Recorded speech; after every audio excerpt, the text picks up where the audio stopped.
Before you start collecting sustainability data and calculating your greenhouse gas emissions, there are 5 preparatory steps to take. It'll make the rest of the process much easier and help save you time.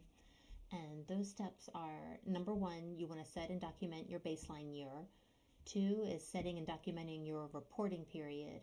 3 is setting and documenting your organizational boundary. 4 is creating an inventory of equipment and vehicles and buildings that you're going to be using in your reporting.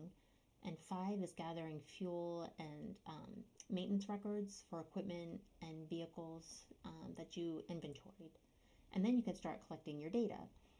So in this video, we're going to be referencing 2 documents mainly. We're going to be using guidance from these 2 documents actually throughout the whole reporting process. If you look at our other videos, not just for greenhouse gas reporting, but you can download them below if you haven't already. And the first is the Greenhouse Gas Protocol. This is used by companies all over the world for their greenhouse gas emissions reporting. And the second is the Global Reporting Initiative Standards. And this is used by companies all over the world for sustainability reporting in general. Hi, I'm Jennifer Duffy, and I'm a GRI certified sustainability professional with Pilot Song Sustainability, and we help small businesses succeed with sustainability reporting.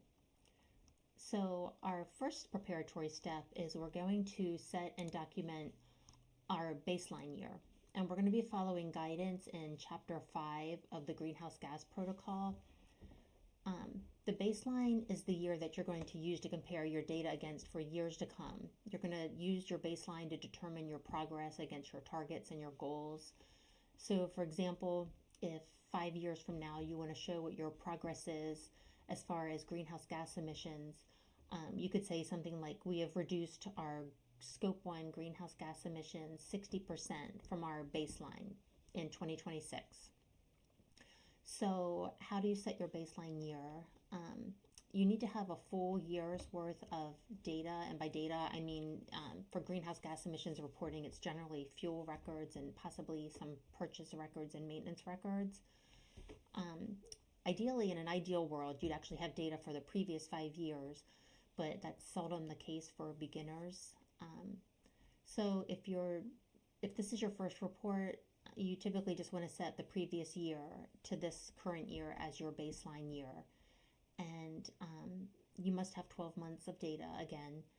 And a tip is to make sure that you document the baseline year on any of your data collection worksheets or any of your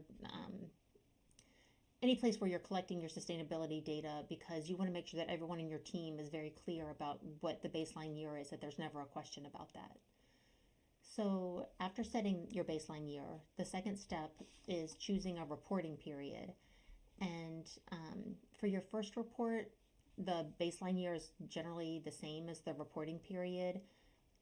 So if you're starting to do your report now and it's 2026, your reporting period is usually going to be the previous calendar year. So it would be January 1st through December 31st of 2025. And your baseline year is not going to change. Of course, your reporting period is going to change every year. And it is good practice. Here's just a tip, is that it's good practice to align your sustainability reporting period to be the same as your financial reporting period.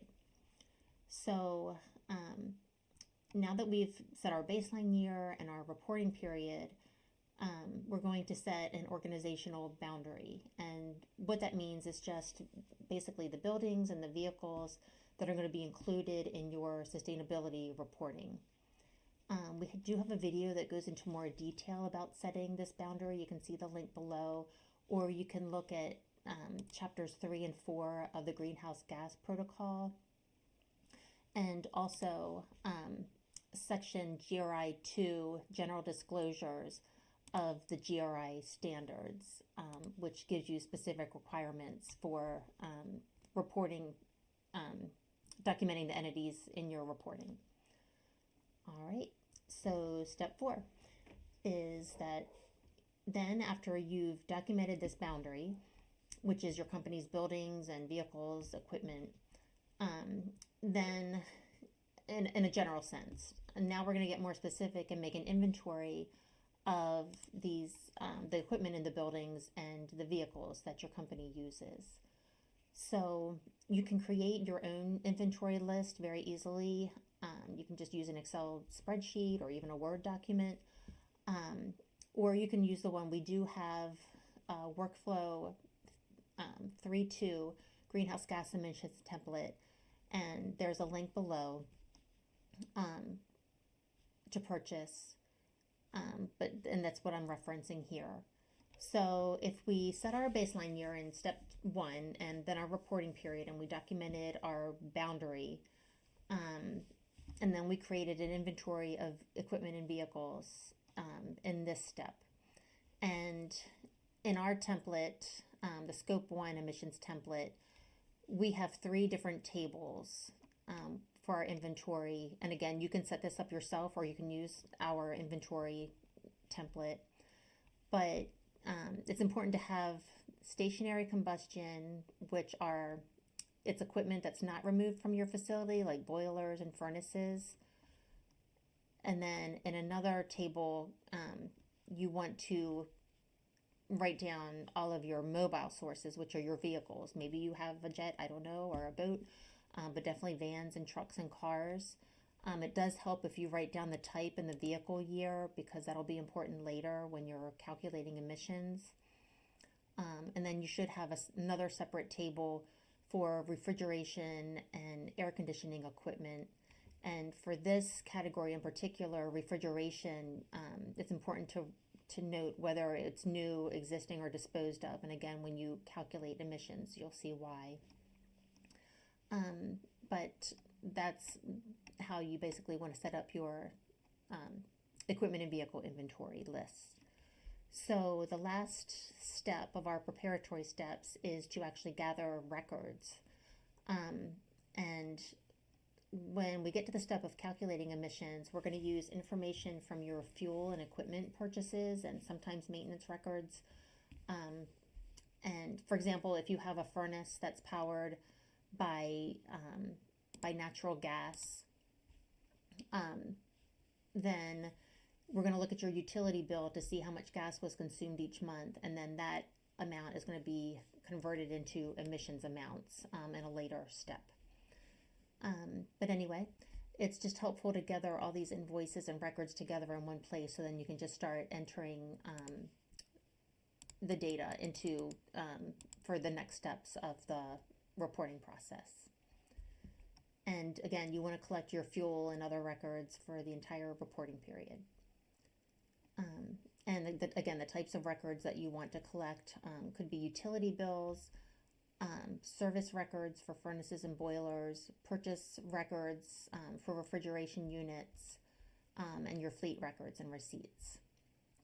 So, and again, just a tip that it's helpful to keep these documents or copies of these documents all together, either in a physical file or even better, online if you scan them and keep them in an online folder, just so you have an audit trail if one is ever needed in the future. All right, so now we've completed the 5 preparatory steps that are going to make the data collecting phase much easier for you. And if you need help with tracking and reporting your greenhouse gas emissions, you can see our next video, which is how to track Scope 1 emissions and overview, or if you need very detailed instructions, we have a Scope 1 emissions video that goes more into the nitty-gritty of how to do that. All right, thank you.